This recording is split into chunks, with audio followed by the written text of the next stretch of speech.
welcome friends. I'm Marcy and I lead our narrative and community work here at CoGenerate, where we champion the idea of older and younger people joining forces to bridge divides and co-create a better future. We use the word cogeneration quite a lot around here, and what we mean is the power of older and younger people making positive change together. About 5 years ago, we heard about this guy, Scott, in his late 20s, who was traveling around the country, set on connecting with folks as different from himself as possible. We hired him to curate a virtual showcase featuring creative innovators excited about the idea of cogeneration. When that project ended, we knew we had to continue to work with Scott, so we asked him to join our team as our first and only creative in residence. It is hard to describe all the ways that Scott has influenced our work and our approach to working cross-generationally. It's also hard to overstate how much of a joy it's been to work with him and get to know him personally. Scott has a deep background across many fields. He's written about music for the Washington Post. He worked as a designer at IDEO, as faculty at the University of Texas and the University of Pennsylvania, and he created a playbook for bridging differences with our friends at the Greater Good Science Center at Berkeley. I am so excited to be here with my friend Scott this afternoon to celebrate his new book, Seek: How Curiosity Can Transform Your Life and Change the World. And because Scott is a genius at welcoming people and holding spaces beautifully, I'm going to ask Scott, how you want to start our talk today? Yeah, well, thanks so much. I'm so grateful to be here and just extending my gratitude to everyone that's listening in. You know, our time is the most valuable resource that we have, and I really appreciate you choosing to spend your time with us.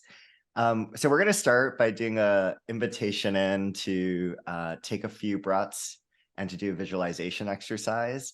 So this is absolutely an opt-in. You don't have to do it unless you feel like you want to.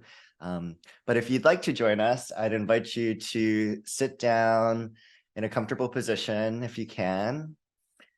And you can close your eyes and rest your hands wherever it's comfortable, maybe in your lap, maybe on your legs or on the desk in front of you. You're going to start by taking a deep inhalation through your nose and exhale through your mouth. Let's do a second inhale through our nose and exhale through our mouth. Feeling your chest fall, shoulders drop, the air emptying from your lungs. Let's do a final, the longest we can. Inhale through our nose. Feeling our chest, feeling our shoulders rise, and exhale slowly through your mouth.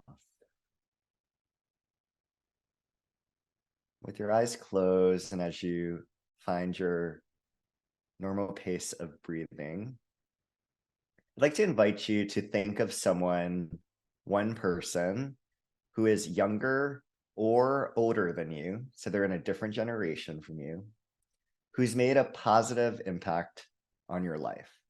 It can be a small way, maybe a really big way, but visualize one person who is either in a generation that's younger than you or someone that's older than you who made a positive impact on you. Visualize what they look like or what they did look like when you knew them.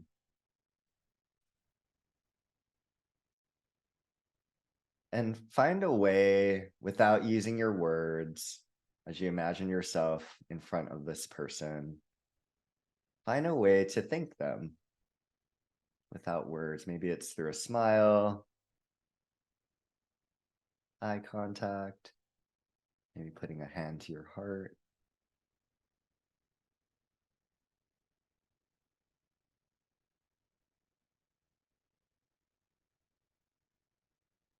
And I want you to imagine yourself receiving the response to your thanks, to your gratitude.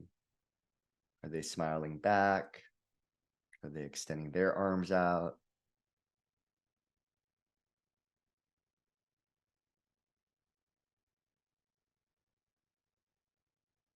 And now drop into your own body. What are you feeling in this moment in terms of a physical sensation? Maybe a warmness in your heart, a bubbling in your stomach, maybe a lightness in your body, tingles on your wrist or your hands. No judgment, just acknowledging what you're feeling in this moment.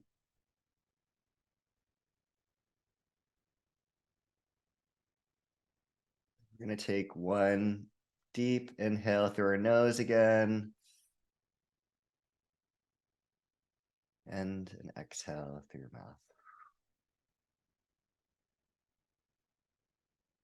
You can gently open your eyes, come back into awareness.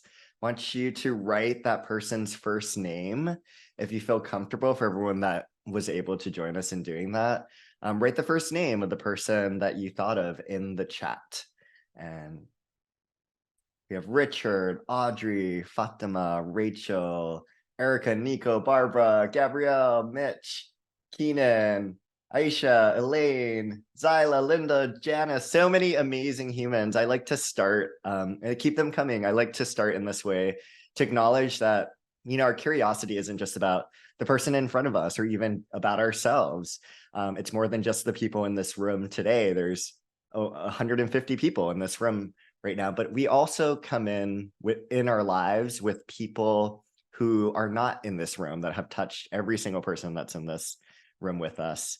Stories of parents, of friends, of mentors, of mentees, of strangers who have become close loved ones, partners, children, grandparents. And so all of these people that surround every person that we encounter are people we can also get really curious about. Marcy, who did you write as your person, and could you tell us a little about them? Yeah, so I wrote about Audrey, who was an English teacher, a high school English teacher, not my teacher, but the teacher of several friends of mine from college. And she joined a book club with a bunch of women in their 20s when she was probably in her 50s. Mm, And she's no longer here, but she had this enormous influence on me when I was younger and I was trying to figure out whether I was going to have kids. mm, And she showed me what it was like to be a woman in New York City who didn't have children, but who was mm, deeply connected to like hundreds of young people who used to flock. mm, She had this energy that I always wanted to embody. that's beautiful. How about you, Scott? Who did you choose? I thought of someone that I met in DC, who is about 15 to 20 years older than I was. I was just fresh out of college. She had this storied career. Her name's Holly, and she saw something inside of me at this free workshop I took that she taught. And she helped me to believe in myself and to realize that, I have stories worth telling. And I really struggled with this sort of imposter syndrome around writing. I always have. And does my story matter? Does anyone need to hear it? Is my writing any good? And she really fought for me and fought for my stories and to get it heard. And she got me a spot on the Washington Post team to be a freelancer. It was my first like big writing job. And she like connected me to all of the sort of best writers, there, and really helped me to grow. And, she's a big part of why, I'm so connected into, the gift of sharing stories. So thank you, Holly. Shout out to Holly. Yeah, a lot in common with Audrey and Holly there, by the way. Yeah. Yeah. Scott, I could have said you on the younger side because you have impact. I could have said you too, Marcy. You could have me in a lot of ways.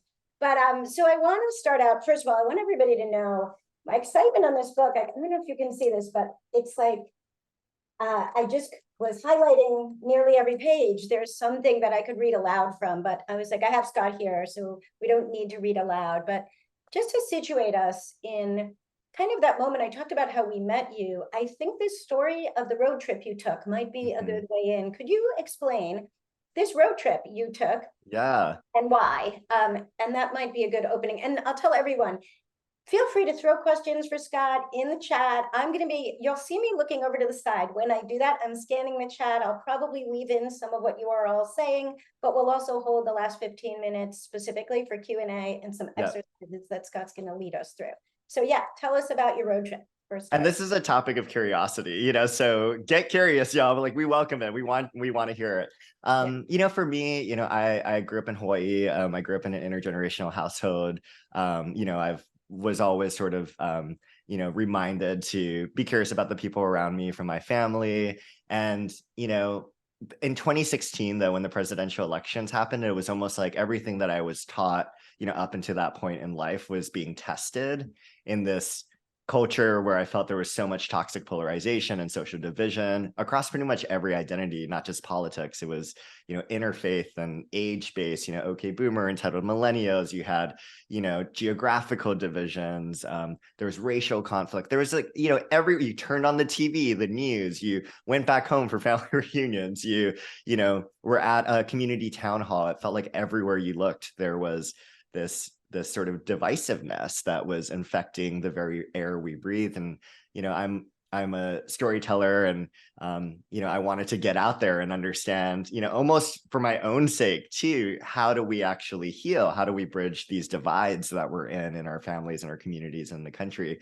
So I had a Prius. It was like a 10-year-old Prius, very California cliche. I went to Home Depot. I bought, $200 worth of lumber, and I took out the back seats with my friend, created this bed. It was kind of hashtag van life, but a little less luxurious, not a lot of headroom. But yeah, and I got a Planet Fitness gym membership where I would shower, and I just went to different communities and sort of, dropped into places where, people had very different identities or perspectives than I did. So I went to a Trump rally in Minnesota, for instance, a Republican meetup in Colorado. I went to an organization who's drafting and pushing out anti-LGBTQ plus legislation. I am queer. I went on the res and met different folks who are Ojibwe, Anishinaabe. I went to the rural South. I lived in rural Appalachia for a couple of months. So this spanned 13 months where I just went out,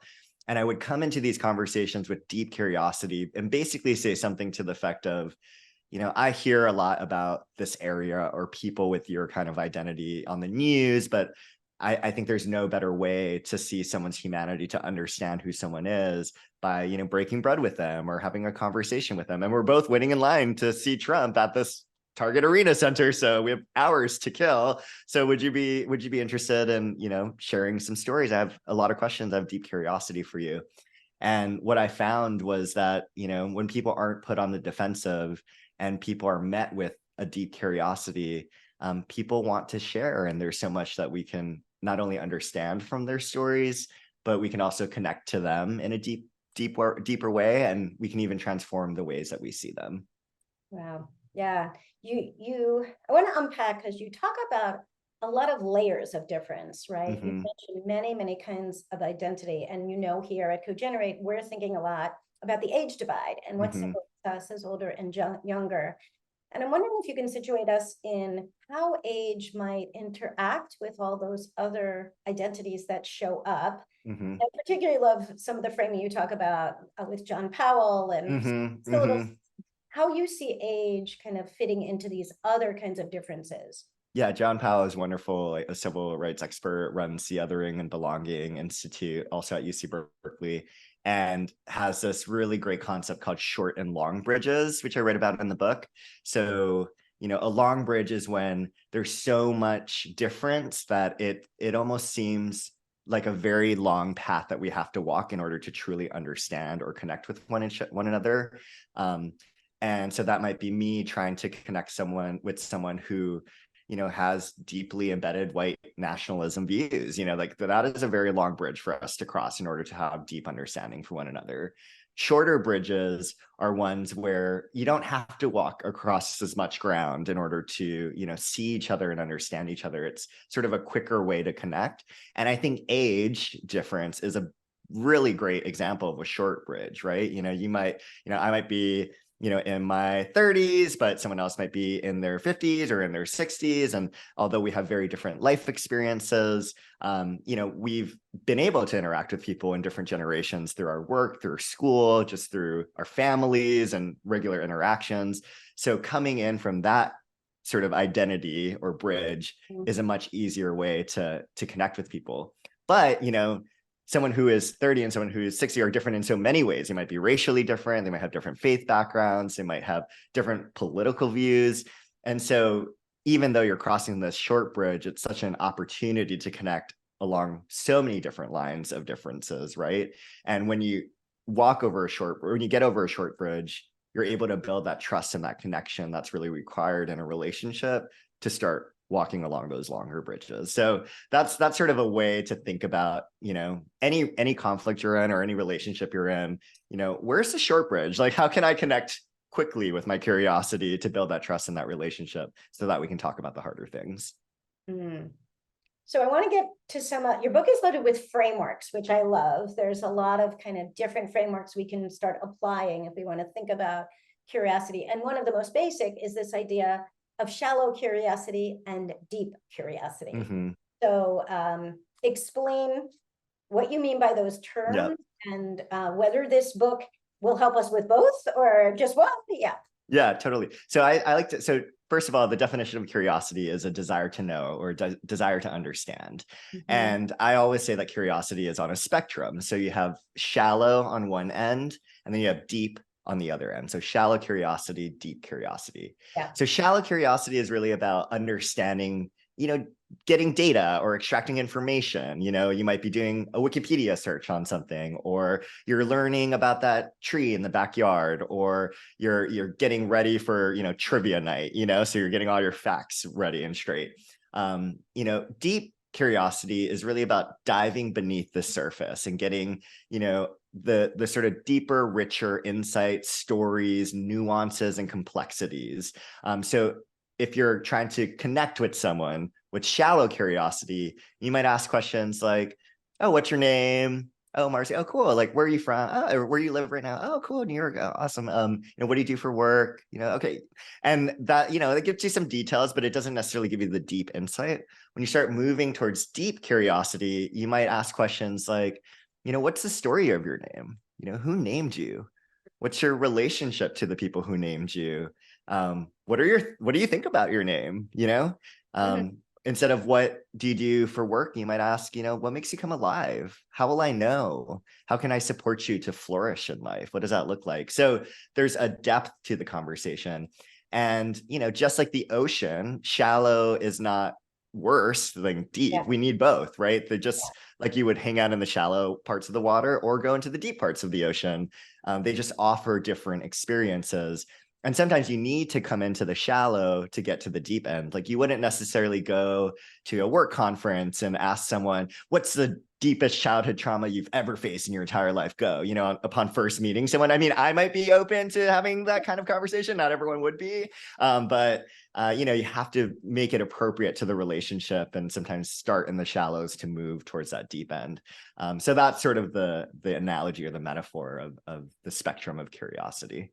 Yeah, yeah. It's funny, in our work with the older and younger, we often say that, you know, you need to build some trust before you can get to kind of doing something together and to working through kind of differences. So I think that shallow and deep feels like a little bit of the way we've been talking about, like, what does it take to be in spaces together with people before you start partnering with them, or Totally. so so that brings me to you did some really deep reporting in this book. So the book is loaded with research, with reporting, with storytelling, and several of the stories actually involve people who came together across age divides to do something together. I think about two stories in particular, the Nuns and our friend Chip Conley and Airbnb. And could you walk us through one of those stories and the way that you saw age divides? Yeah, absolutely. Yeah. And I think, you know, what I was just thinking as a build on to the last question too, is that, you know, shallow curiosity being like, what's your age? What generation are you in? Deeper curiosity being, you know, do you even identify with that generation, or what does that mean to you? Or, you know, what is your superpower for the age that you're in? Like, what do you bring into, you know, into the world? Because I think we base so much off of stereotypes and caricatures, right? We, you know, when actually, and I like people who flip those models to help us critically think. It's like, no, youth wisdom or elder energy, you know, like how do we just start to push against some of those stereotypes? To your question, Nuns and Nuns is a great example. I really love that one, that story. Nuns, N-U-N-S, so women religious in the Catholic Church, and then also nuns, N-O-N-E-S, which describe, younger Gen Z millennials who are spiritual seekers, but don't necessarily, have a specific religion that they're affiliated with.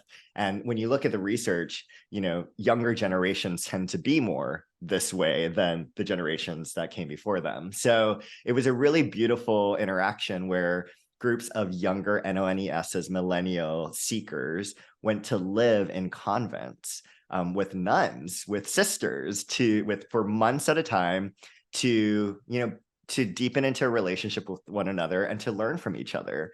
And I think for the millennials I talked to, what they realized and wanted to share was that, nuns aren't those sisters act, aren't just sister act, like they're not just in their habits and their, clothiers. So they are so diverse, and no two nuns are the same, right? They are on the front lines. They are running big hospital systems. They are incredible fundraisers. And so they would have these salons where they would talk about the 3 vows that women religious take, the vows of chastity, obedience, and poverty. And I talk about in the book the vow of chastity discussion, and how, some of the younger nuns, were wondering, isn't this, suppression of women? Isn't this sort of patriarchal? What is this really about? And what they learned through the conversations is, these women religious said, we have sexual urges. We are women. We are connected to our womanhood. That's not about suppressing that. We acknowledge that. But really what it's about is a deprivatization of love, that when we are able to, take this vow, we can actually extend our love, our resources, our wisdom, and everything we have to offer to as many people as possible. And, the learning was in the other direction too, where nuns and UNSs, I think the average age last I checked was in the late 70s or early 80s. Not to say there aren't younger nuns, there are younger nuns, but they tend to be older. And, they learn so much from these spiritual seekers who are younger, realizing, wow, they're actually really deeply spiritual and involved in, exploring their inner worlds. And they're not just into material things. They actually have deep philosophical questions and existential questions that they're exploring in community with other young people. They just haven't found the right homes for that. So it was such a beautiful exchange to just see that all unfold. And I read about that in the book. And that's a part of the chapter where it's about how do we empty our teacups, this parable of a student coming to a teacher and saying, I want to learn everything from you, teach me. And the teacher says, come in for tea, and starts pouring tea into the student's teacup until the cup, overflows and starts pouring out of the cup and onto the table and onto the floor. And the student pushes back and is like, what the heck? What are you doing? And the teacher points at the teacup and says, this is you. Student, you are the teacup. You're so full that there's nothing that you can learn from me. There's nothing, even if you were as curious as you wanted to be, there's no room left in your teacup to gain anything from me. So go out and pour some of that tea out, and then come back to me when you have more space to actually be curious and learn from me. So that was the idea, that both the nuns and the nuns had to clear out some of the tea from their teacup in order to actually learn from one another. Wow. So it's interesting. I'm going to just stay on this for a minute, because we got a little pushback from at least 2 people on whether age is in fact a short bridge. And Ooh, love that. We've run into this in our work as well, where there is so much tension and ageism in our world today, that not everybody feels that age is a short bridge. And I will say, I often feel that's true. Like we learn about kind of cogeneration and older and younger people in our family. That's also the source of the original age tension. Yes. So let's be honest, about what is on there. So that's a great reframe. That's great. One person wrote, I think ageism is a long bridge. So many different perspectives and background and assumptions. I can't think of anything that creates a more lengthy journey. And then somebody else, even with that explanation, says, can you expand on why age difference are short bridges? Is there a specific question to start the curious dialogue?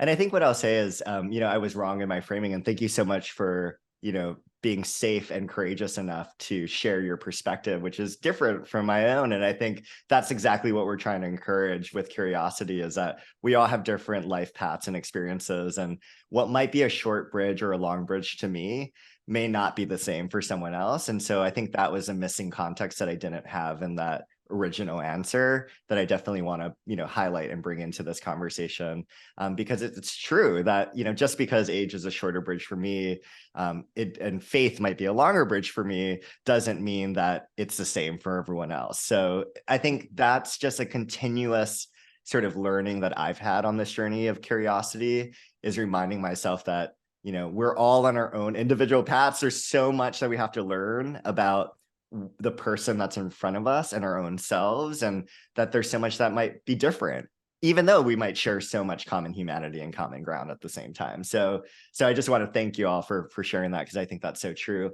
And then, I think the other piece about like, what are the questions? I think getting deeper with your questions and actually, writing them down before you enter into a conversation, that's sort of one of the sort of practices in my book, is this idea of setting the right mindset and preparing yourself and the setting for curiosity. Question asking is only one part of curiosity, though, right? There's so many other ways to get curious about people that doesn't involve just sitting in front of someone and asking them questions in a conversation. You can expand your views by reading and reading literature, reading stories from people who are younger and older than you. You can go to different sort of convenings or gatherings where people are younger or older than you who gather, or where there's an intergenerational mix of people who are gathering. It was the same thing that I write about in the book, that I didn't need to travel in order to learn about other cultures. My mom would just take me to the, Okinawan festival, or to the, the Chinese Lantern Festival, or, any of these festivals where I could learn about different cultures that were outside of my own, without having to like get on a plane to fly there. So, there is work you can do sort of on your own or in specific settings to start that journey. And remember, it's a muscle, right? Like, just like you would work your muscles, your back, your abs, your shoulder, at the weightlifting room, you don't want to start by bench pressing or squatting 400 pounds. You don't want to go directly straight to the hard, long bridges, or go to the person of the political, opposing political party, this rally, or, if age is a long bridge, you don't want to start there. You really want to exercise your muscles slowly so that you don't injure yourself or injure the people around you. And you really practice your curiosity in this slow and thoughtful way, so that you can be really prepared when you enter those, harder, higher conflict areas for you. Well, I mean, that leads to one question, like you have a whole chapter on this, is really what are the limits to curiosity? And reminds me of the bridging difference work you did, which is like, when is bridging not even possible? So could you just talk about that a little bit? Yeah. And, there's, that was the big realization too, is that the journey of being curious can be exhausting. It does release dopamine, which is, to be curious, releases this like happy hormone, basically the same happy hormone that's released when we have sex or when we eat, really sweet, tasty food, right? It incentivizes us to do that behavior, but it doesn't mean that it doesn't take energy from us. It can be exhausting to be curious. And, sometimes, it's so important for us. Well, always, it's very important for us to go in with an understanding of our own boundaries and our own limits, right? If we're being really curious towards someone else, the research does show that that person will likely be curious back to us. It's this give and take spiral. You all have probably experienced it in a conversation. You start asking someone else questions, they ask you questions, it goes back and forth. That is very true, but it's not always true. Sometimes you can be very, very curious towards, your sister, your parents, your children, your colleague, your boss, whoever it is, and they might not be extending that same curiosity back to you, no matter how many times you try really hard to be curious with them. And there has to be a point where, you have to set a boundary. If you're continuing to be curious, but every time you walk away from that interaction, feeling more depleted, feeling hurt or harmed in some way, you have to sometimes end those relationships or go no contact. I write about a mother-daughter relationship where the daughter felt that she had, grown up in this toxic parent daughter relationship, had tried for many, many, many years to bridge that gap that they had, but never was given, that same sort of love and appreciation and respect and dignity that she deserves. And so she went no contact with her mom. And that's really hard to do. And it requires a lot of inward curiosity to know what you really need and know how to protect yourself and your loved ones. But it is sometimes the thing that you need to do, because I think often people think of curiosity as kumbaya, let's have tea, let's all gather around and we'll each share our perspectives 50-50 and everyone's all going to get along. And that's not always the case, and not what we always need. I mean, sometimes polarization is actually good. It's good to know where people are not getting their needs met. It's good to understand where people are suffering so we can undo and reduce some of that suffering. And that sometimes can be polarizing and uncomfortable. We don't want to move away from those feelings or from that from happening. But we do want to move away from, cutting relationships early or canceling people because they have a different view from them without first trying to make that attempt to understand them and connect with them. Scott, you're getting a lot of reaction to that. People feel really, really acknowledging that limits are important, and this is an important thing to elevate. There are two related questions here I want to pull up about kind of workplace power dynamics, and that's a conversation that comes up a lot around age for us. And what's interesting, and our friend at Chip at Modern Elder Academy talks about this all the time, that like when power dynamics are related to age, like it's not always the same way. There are some places where older people are holding power. Some are places where power have shifted really, really young in certain environments. That's right. So these things are not always the same and not always expected. But so here's the question. I'm curious to hear Scott's experience and expertise on how to navigate workplace power dynamics. Especially That's a good question. Awareness of toxic workplaces, lack of psychological safety, of DEIB, and how do we bring curiosity to these relationships when we're harmed?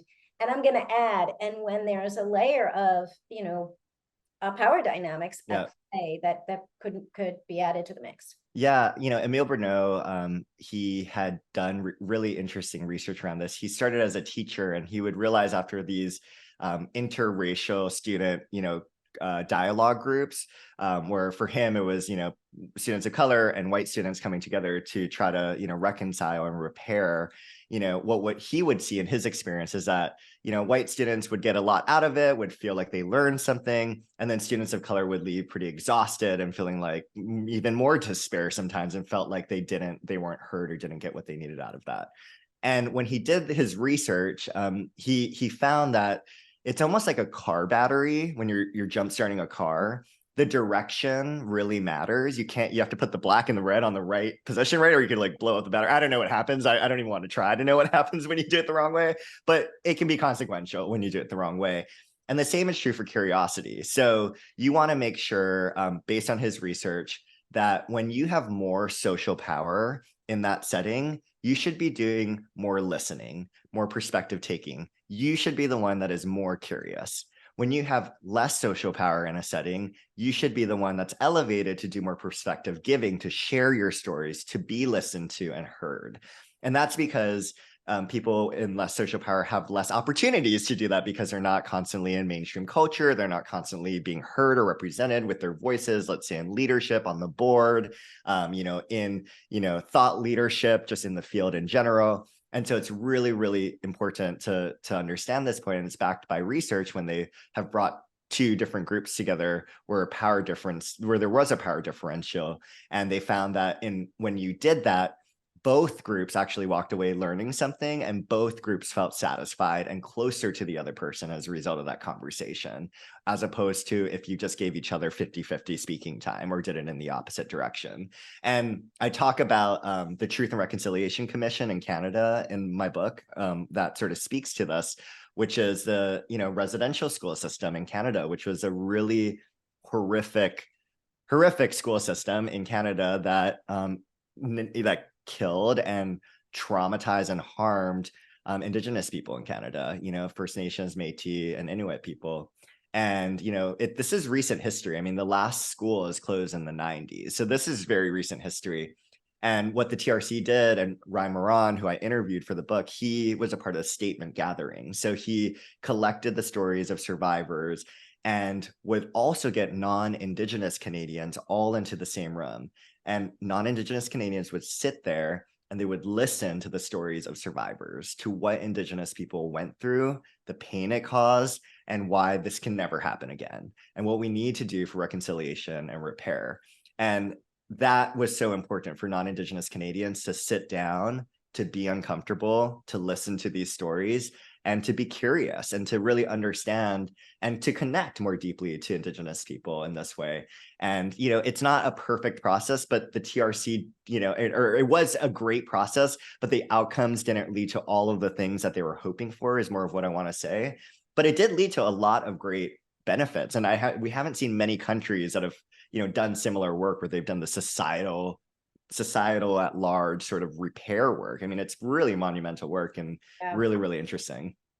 Scott, when we kind of take something like that and try to translate it or transfer it to the age divide kind of context, do you think it's a natural leap we can make, especially around the power? What you said about power is coming up so much in the conversations. We've done some work with students where students say, like, we're showing up in your space, like, you own the power, like, you are inviting us here. If you came to us, our event, maybe we would have more power. But even like whose turf you're engaging on says something about who has the power.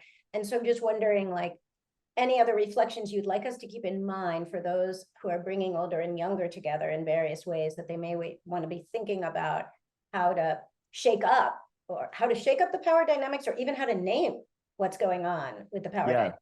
Yeah, in the book, in Seek, I talk about this, the 4 core muscles of deep curiosity, DIVE. It's the dive motto, to dive into deep curiosity, to dive beneath the surface. It's a great way to remember it. D is to detach or let go from your ABCs, your assumptions, your biases, and certainty. That's your D. I is intend, to set the mindset and the setting for curiosity. V is to value, to see the dignity of the person you're being curious with, which also can include yourself. And E is to embrace, which is to welcome the hard times in your life, because that's when curiosity is especially important. And so I like to think about that, framing the dive as something to bring into your work when you're bringing younger and older together. First of all, how do you name and pressure test the assumptions that both groups might be holding towards each other? How do we constantly work on interrupting our biases that we have? How do we create a culture where certainty and answers aren't everything? Instead, how do we prioritize a culture of question asking and of not knowing the answers and saying, I don't know sometimes, or saying I was wrong, and having that intellectual humility, right? I intend, how do we prepare people to enter into those conversations? I talk about that in the book too. What are the commitments we can set? How do we set them? How do we craft really powerful questions? What are the physical settings that we should be in that enhance psychological safety and help us to become more curious? V, we have to start from a place of humanizing the other people that we're being curious with. We also have to humanize ourselves and express self-compassion. I talk about Kristen Neff's work in my book as well. And that is so core. So how are you developing people's muscles of compassion in all directions? How are you supporting their extensions of grace? And then for E, embrace, know that there will be hard times, not just in those conversations when you're bringing younger and older together, but just what people are facing generally in life. I mean, we're going through multiple crises of, an inflation, and it's so hard. Livelihood is so hard right now, and health issues, and whether that's mental or physical. And we have a climate crisis and a planetary, collapse that's happening around. I mean, there's so many things that are happening that are weighing on people, not to just mention the interpersonal things that might be going on. So how do we just acknowledge and embrace those hard times together as a way of connecting, but also as a way of understanding what each of us are bringing when we come into this conversation? Because it's not just, this is at work, for instance, it's not just what we're bringing in from our workplace. Like, we have a family and a life and a world outside of work that we're also bringing into those conversations. Ooh, that's a lot, Scott. Yeah. I want to change the pace a tiny bit because there's a Yeah. really fun question here. Yeah. People have obviously studied your bio, so we got a question of what was it like to work with David Byrne? And I know that you did a project with David Byrne, Yeah. an ongoing body of work. And obviously, there could have been power dynamics there, certainly a big age gulf. Mhm. So tell us about that. Yeah, David's great. For those that don't know, David Byrne is a part of the band The Talking Heads. He wears a big suit. I don't know if you've ever, for those of you that have seen their work, they're an incredible group. And David is just really smart, is an author himself, big bicyclist, like environmental person. And he created this organization called Reasons to be Cheerful. It's basically a publication that is responding to the media landscape that, media landscape that basically only shows us what's wrong with the world often. And he wanted to create a media publication that also showed us what's going right and things that we should be happy for and cheerful for, because there's so much that we should be cheerful for, both in our own lives and in society.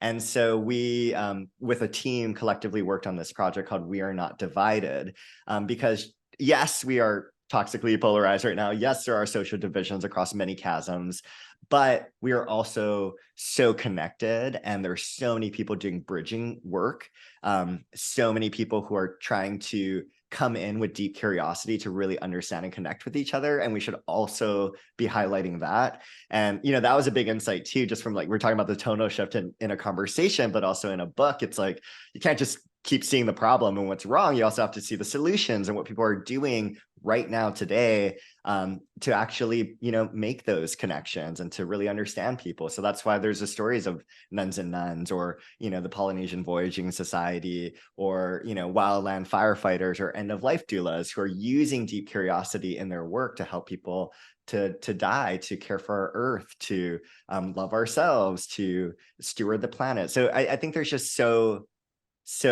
much richness there. And David's a joy to work with. I mean, I worked in the music industry for a while. I ran festivals. I was a music journalist, and fame is, it can impact people in different ways.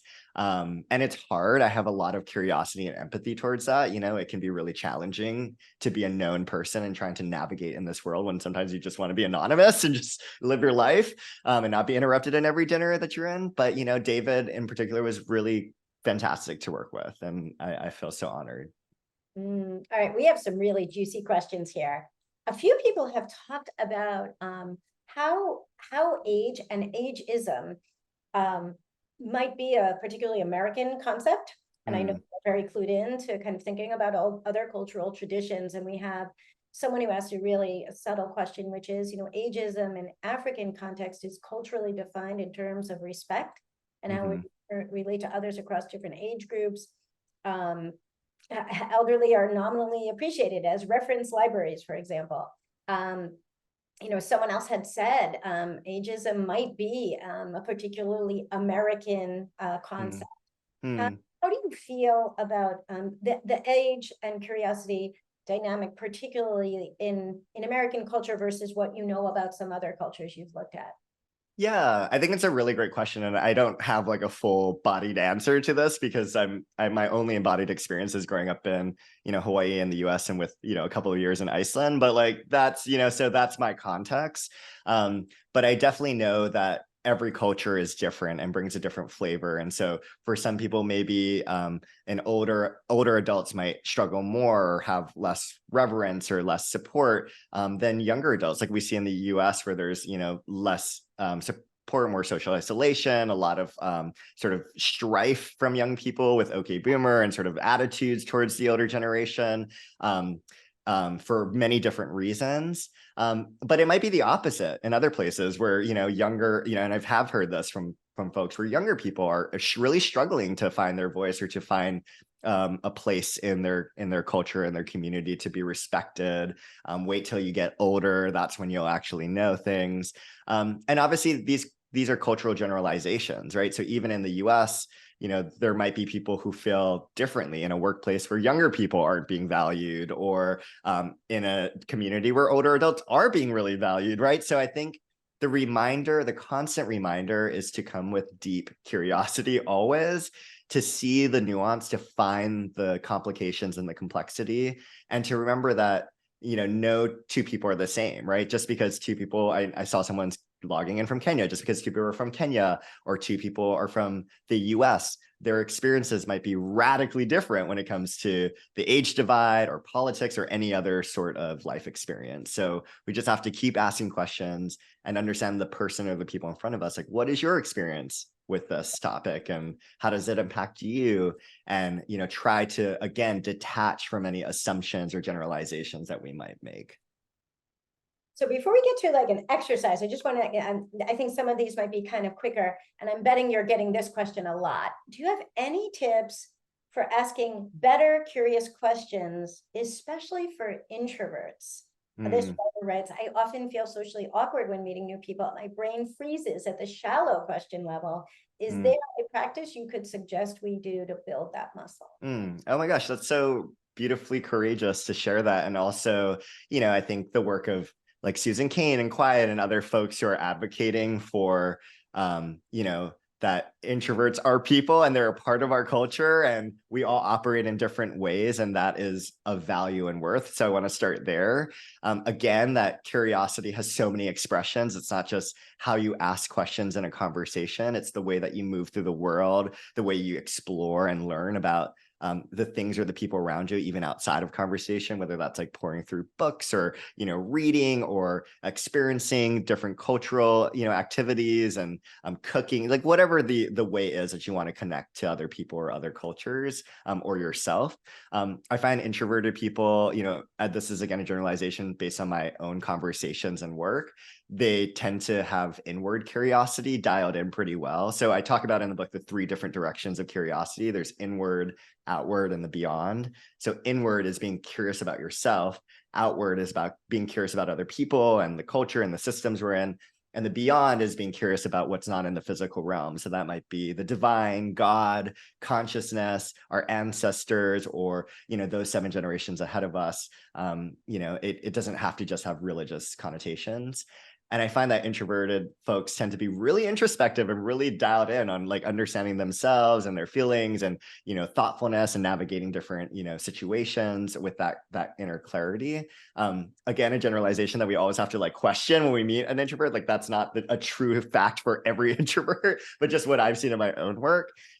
Where extroverts can sometimes use the tool. I mean, I felt this in my own experience. I would use question asking in conversations as a way to disassociate from myself, to kind of not look at my inner work, and because I was afraid or scared or didn't want to sort of meet that was inside of me. But in terms of the questions, there's a chapter or a section in the book called how to create powerful questions. And essentially there's 4 different attributes to it. One is to ask open-ended questions, so questions that aren't just yes or no or a one-worded answer. One is genuine questions. So let's say you're, a colleague's coming back from a trip to Europe or something. Instead of being like, how was your trip? Which is an open-ended question. They can answer it in a variety of ways. You might ask something that's really tied to your own interests. So maybe you're a foodie, so you might be like, what were some of the best meals you ate? Like, I'm so curious. And your natural, genuine excitement around that topic will really be felt, and then we'll create a really nice rhythm and give and take. A question that's really appropriate for the relationship. So maybe if it's a colleague you're not super close with, you don't have to get into super intimate details or something. You can ask things that are appropriate and know that that is enough. And, that is where your relationship is. And the questions you're asking are appropriate for that relationship. So I think I would direct folks to that chapter. And there's a lot of other details on how you can, different scripts I include that you can bring into conversations, and know that it's a muscle. It's a skill. You practice it, you practice it, you practice it, you practice it, you get better at it, you get better at it, you get stronger with it. And, there's nothing wrong with you. You are like absolutely perfectly, beautifully perfect in the ways that you are. This is just a skill that you need to lean into to exercise a little bit more, and that's okay. All right, Scott, I have like one question that feels like a really nice kind of wrap here. And then I want to leave us with a kind of try this at home kind of exercise, which if we could practice a little here or take it with us. So someone asked, I'm curious to know the goal of this presentation. And I will answer part of that. Yeah. And I'd love to hear yours. what you would say. Yeah. So I think well, I'm really, really interested in the power of curiosity and how we can use it to really enable more collaboration across Mhm. generations. And I'm interested in that from a personal level, and then how we can make the ripple effects out in terms of the bigger age divides and structural barriers we have in our Yep. society. So that's why I wanted to have this conversation. How about you, Scott? Yeah, well, I think that curiosity, well, we know from the research that curiosity is something we're all born with. Our ancestors needed it to, find water and food and to learn, et cetera. It's embedded in our DNA and into our brain. That's why infants look at novel stimuli for longer than known stimuli. But we sometimes forget it. We forget that we have this really powerful tool that we're born with, this muscle that we can exercise. The social science says that when we're more curious, we're happier, we're more satisfied with life. We're able to strengthen our connections with others. We can navigate conflict at higher rates. We can, reduce our anxiety, which is something that so many of us are struggling with, especially with everything that's going on. There's all of these really profound benefits, even in the workplace, right? Curious leaders are more likable. They have more innovative and creative teams. Their outcomes are better from a productivity and a financial perspective. The whole person can be seen, so work-life conflict is addressed. And I think there's all of these benefits, and my goal for this is just to remind everyone, hey, you've got this incredible superpower that you were born with, your curiosity, and to exercise it whenever you can in conversations with your teens at home, or with your aging parents, or with your colleagues, or with your neighbors, when you're out, at the mall and you're going shopping, and you're standing in line with the person next to you. There's all of these different opportunities that you can exercise your deep curiosity, especially across these differences like age, whether it's a short or a long bridge, because it can be either. You have this tool that you can use to get and glean all of these benefits, which will help you to connect with others and to transform your own life. And so I hope that people walk away getting all of those benefits. I want you to be satisfied with life. I want you to be happier. I want you to be more connected to yourself and others. I want you to have more compassion and less anxiety. Those are things I want for you. I don't know you like that, but I want those things for you. I don't know you yet like that. But yeah, I just hope that, this is an inspiring conversation for you to, think more curiously about how you can use your curiosity. Great. Now, so before we hand this over to Duncan, give us a try this at home tip, practice, something Totally. to do tomorrow. Yeah.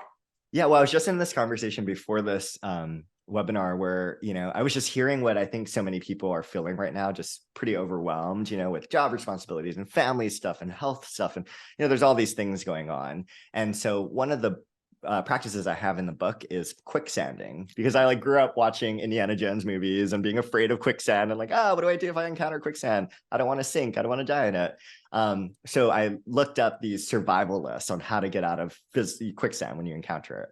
And you don't want to freak out or flail your body. You want to pause, slow down. You want to take deep breaths. You want to become really buoyant, fill your lungs with air. And then you want to intentionally move your body slowly so that you can shake up the sand. And eventually your entire body comes to the surface of the quicksand and you can make your escape. And the same is true. I think we are often living in metaphorical quicksands where we feel like we're sinking and we're so overwhelmed by all of our responsibilities and things that we have to do. And sometimes our inclination is to meet fire with fire, with more fire, schedule more meetings and more back-to-backs and try to cram more in and do all the things. But that just tires us more and makes us sink in more into the quicksand that we're experiencing in life, just like it would in nature. And so, it's a reminder to slow down and to take deep, mindful breaths when you're feeling that come up in your body, to, acknowledge that is there and to remind yourself, I'm going to take 5 minutes to do some intentional movement, get into my body, take an all walk where you get all inspired by the, nature and the people and the animals that you're seeing around you.